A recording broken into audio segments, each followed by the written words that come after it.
Commerce वाले तुम सबका बीएसटी है आज, ठीक है। तो बीएसटी का जो पहला चैप्टर दिया प्रबंध की प्रकृति एवं महत्व। प्रबंध की प्रकृति एवं महत्व, पहला क्वेश्चन है प्रबंध क्या है और इसकी परिभाषा दीजिए। प्रबंध क्या है और उसकी परिभाषा दीजिए, ठीक है। प्रबंध क्या है और उसकी परिभाषा दीजिए। समझ रहा है बात कि नहीं समझ रहा है? किसी को याद है तो बोलो, याद है तो बोलो। बोलो तो प्रबंध क्या है? पूर्व लक्ष्य को निर्धारित उद्देश्य की प्राप्ति करने के लिए मानवीय तथा गैर मानवीय संसाधन के अधिकतम उपयोग की सामूहिक प्रयत्न की सामाजिक प्रक्रिया। और किसी को याद नहीं था? देखो लाइव वीडियो है, यहाँ बोल रहे हैं। ये वीडियो जो बच्चा देखेगा ना वो कोचिंग भी नहीं पढ़ेगा, सिर्फ घर पे बैठ कर फर्स्ट कर जाएगा। बहुत सारा वीडियो डाला हुआ वो देखा होगा बहुत बच्चा। एक क्वेश्चन को 1000 बताइए, 25, 10 को 15 बच्चा कॉमर्स का बैठा हुआ है इस बैच में। मात्र एगो लड़की सुनाई है तू, और क्या कर रहा है? घर पे कोई पढ़ना ही नहीं चाहता है। मिथिलांचल में कोई भी 6 खुरपी छुल के पॉइंट भले के हाथ पैसा दियो, यानी कि किताब छुली हम फर्स्ट कर गए, ऐसा नहीं होता कभी। प्रबंध संस्था के पूर्व निर्धारित लक्ष्यों को लाभ के उद्देश्यों से संस्था के विकास के लिए, संस्था को आगे बढ़ने के लिए काम करता है। यदि मानवीय संसाधन की पूर्ति के लिए यदि तुमको प्रबंध ना हो तो कोई भी व्यवसाय या संस्था नहीं चल सकता है। चलेगा? अपने भाषा में सुनो। अगर तोरा घर में बाबू कमा के रुपया दे छो माँ का, अगर माँ ठीक से रुपया का लेन देन नहीं करतो, ठीक से रुपया का व्यवस्था नहीं करतो सब चीज में, तो एक चीज रुपया खर्च करतो तो घर चलता है? घर चलते नहीं ना। तो माँ जो छथुन घर का प्रबंधक छथुन, तो पूरा प्रबंध करे छे घर में, एहि चीज में एते खर्च करबाक छे, एहि चीज में एते खर्च करबाक छे, ठीक छे। उसी तरह से एक संस्था को चलाने के लिए प्रबंध करना जरूरी होता है। जो हमको किस चीज में कितना इन्वेस्ट करना पड़ेगा, कितना कर्मचारी को नियुक्त करना पड़ेगा, कितना पैसा इस माध्यम में इन्वेस्ट करे। समझ रहा है कॉमर्स वाले? गप ना करो, समझ गए ना? प्रबंध का जो परिभाषा दिया है वो FW टेलर के अनुसार यह है कि प्रबंध यह जानने की कला है कि आप क्या करवाना चाहते हैं और इसके बाद यह देखना कि वे इससे सर्वोत्तम एवं मिथ्यपूर्ण विधि से करे या ना करे। यानी कि आप क्या कराना चाहते हैं और वो सही से किया या नहीं किया, ठीक है। हेनरी फ्यूएल के अनुसार यह है प्रबंध किया पूर्वानुमान लगाना तथा नियोजन करना, संगठन तथा समन्वय करना, निर्देशन तथा नियंत्रण करना। ये कौन बोला है? हेनरी फ्यूएल बोला है। बात समझ गया? अगला तुम्हारा क्वेश्चन है 2019 से पूछा हुआ है। प्रबंध की किन्हीं 2 विशेषताओं एवं प्रकृति की व्याख्या करें। प्रबंध की किन्हीं 2 विशेषताएं एवं प्रकृति की व्याख्या करें। याद है किसी को? नहीं याद होगा, क्योंकि घर पे जब तुम पढ़ेगा तब तुमको याद होगा। कम से कम 24 घंटा में 15, 12, 13, 14 ये कम से कम टारगेट होना चाहिए तुम्हारा पढ़ाई का, तभी कुछ कर सकता है। पास होने के लिए कोचिंग मत पढ़ो, सेकंड होने के लिए कोचिंग मत पढ़ो, अच्छे करने के लिए कोचिंग पढ़ा करो। पीछे जो भी बताया ना सबको याद हो गया जो सुनेगा उसको। तो प्रबंध की जो विशेषताएं प्रकृति है वो 2 है। पहला दिया हुआ है यह एक सामूहिक प्रयास है। यह एक सामूहिक प्रयास है। अब से डील कैसे करना है इसको? यह एक सामूहिक प्रयास से पहला है। तो कोई भी कार्य किया जाता है बिना समूह का नहीं हो सकता है। जब बहुत सारे व्यक्ति मिलकर काम करते हैं तो वो संस्था का कार्य समापन होता है, किसी कंपनी का कार्य समापन होता है, किसी जगह में कोई फैक्ट्री बन रहा है या फैक्ट्री में काम कर रहा है तो अकेले व्यक्ति काम नहीं करेगा, बहुत सारे समूह मिलकर कर्मचारी काम करता है। सामूहिक प्रयास से ही कोई चीज होता है। समाज में कोई मंदिर बन रहा है, कोई मस्जिद बन रहा है, किसी गरीब का लड़की का शादी है, उसका पैसा नहीं है तो अकेला कोई शादी नहीं करवा सकता है, कोई नहीं खर्च करेगा, वो 100 में 1 होगा। लेकिन सामूहिक प्रयास सब मिलकर उस चीज़ का प्रबंध कर सकता है। समझ गया बात? समझ, प्रयास का मतलब समझा? अगर आप नहीं समझा तो इससे बेहतर हमारे पास दवा नहीं है। अगला क्वेश्चन, अगला पॉइंट है इसमें दूसरा, इसका एक पृथक अस्तित्व है। पृथक अस्तित्व का मतलब होता है जो प्रबंध की विशेषताओं के अनुसार व्यवसाय का पैमाना बढ़ जाने के कारण यह संभव नहीं कि प्रबंध की क्रिया को स्वामी स्वयं ही संपन्न करे। आप कहने का तात्पर्य जिसका कंपनी है, उसका कंपनी छोटा है, कोई छोटा दुकानदार है जिसके पास 2 दुकान है, कितना, और दोनों एक जगह मिला हुआ है, तो एक दुकान दोनों चला लेगा। लेकिन उसी का दुकान 10 जगह हो जाएगा, वह स्वयं चलाएगा, स्वयं मेंटेनेंस कर पाएगा। तो एक कंपनी यदि बहुत जगह फैल जाए, बहुत बड़ा हो जाए, तो कंपनी का मालिक स्वयं प्रबंध नहीं कर सकता, उसे प्रबंधक को रखना पड़ता है। जो आप कंपनी को देखिए, जो कहाँ कैसा काम चल रहा है, हाँ या ना? बात समझ आया? अगला क्वेश्चन है तुम्हारा,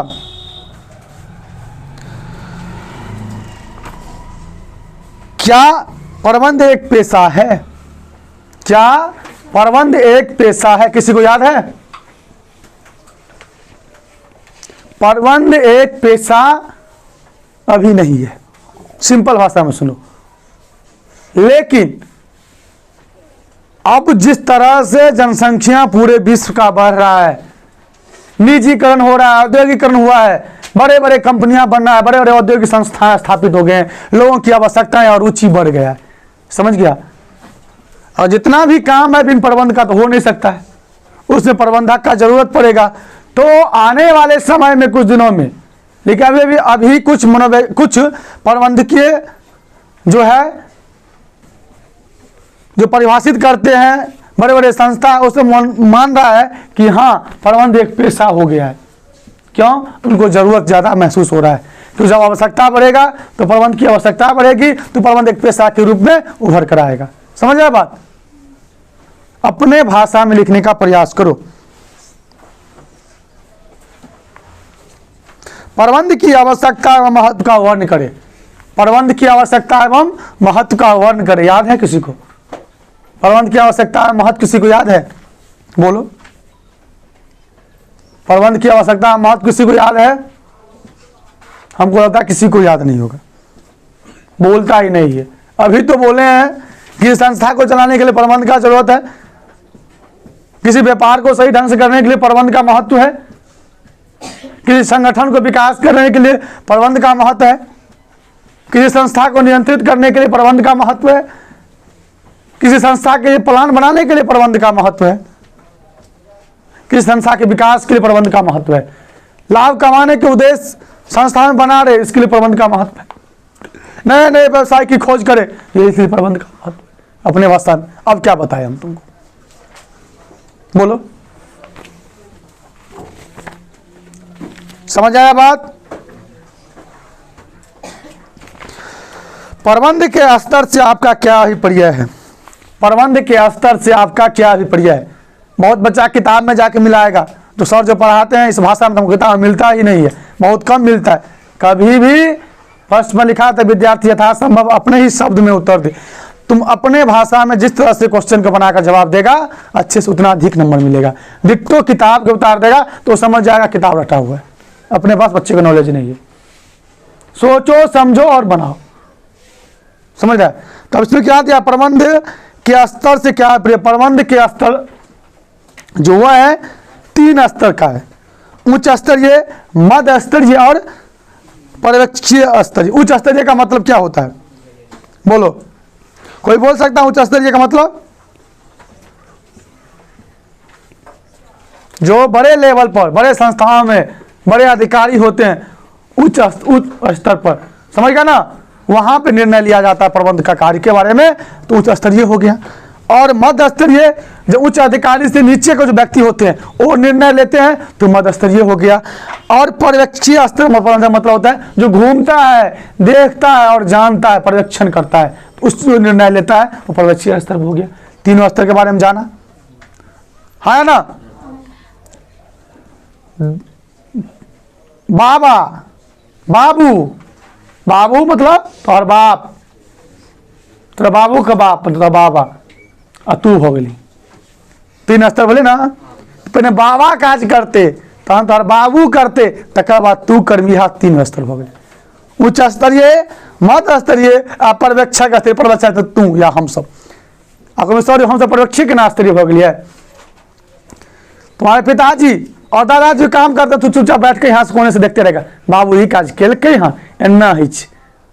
तो तुम निगरानी करता रहेगा सब काम का, कहाँ क्या काम हो रहा है ना, बात समझ रहा है। उसमें कोई त्रुटि तुमको मिलेगा तो दादा जी को जाके बोलेगा, हाँ पिताजी को जाके बोलेगा ऐसे काम हुआ है। समझ आ रहा बात? अगर नहीं समझ आया तो हमारे पास बाबू इससे बड़ा दवा नहीं है, तुम्हारा इलाज होगा, तुम जानो।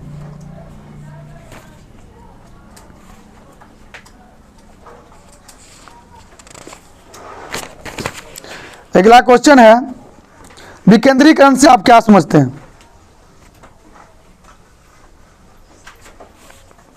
विकेंद्रीकरण क्या है, किसी को पता है?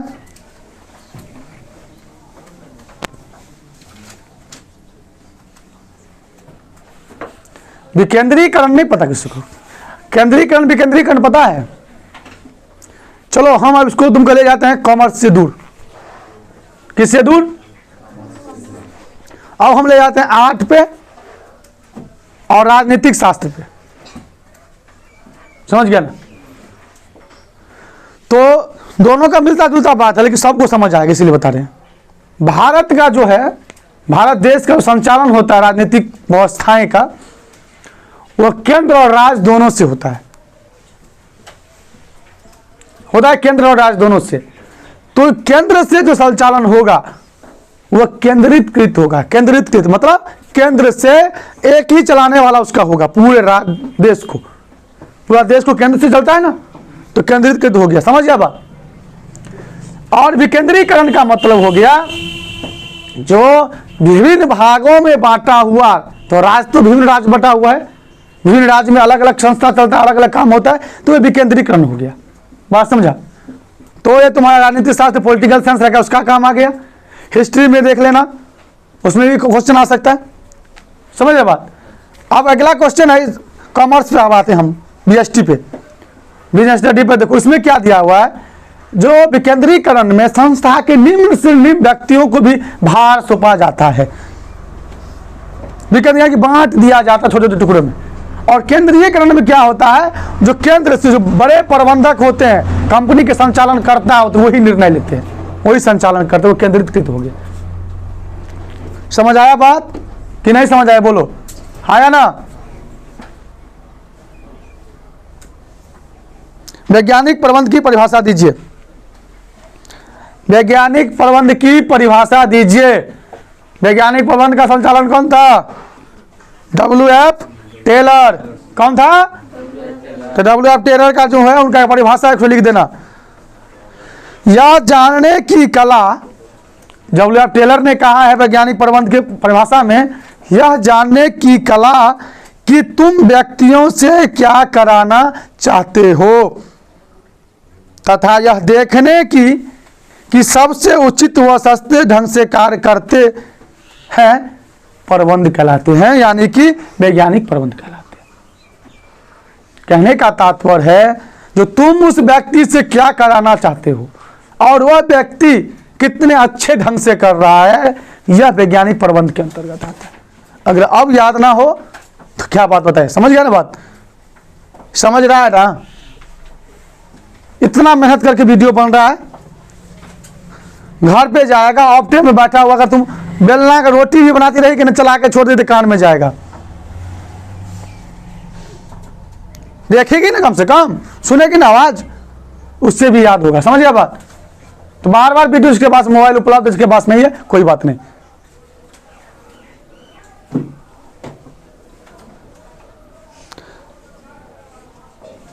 अगला क्वेश्चन है तुम्हारा,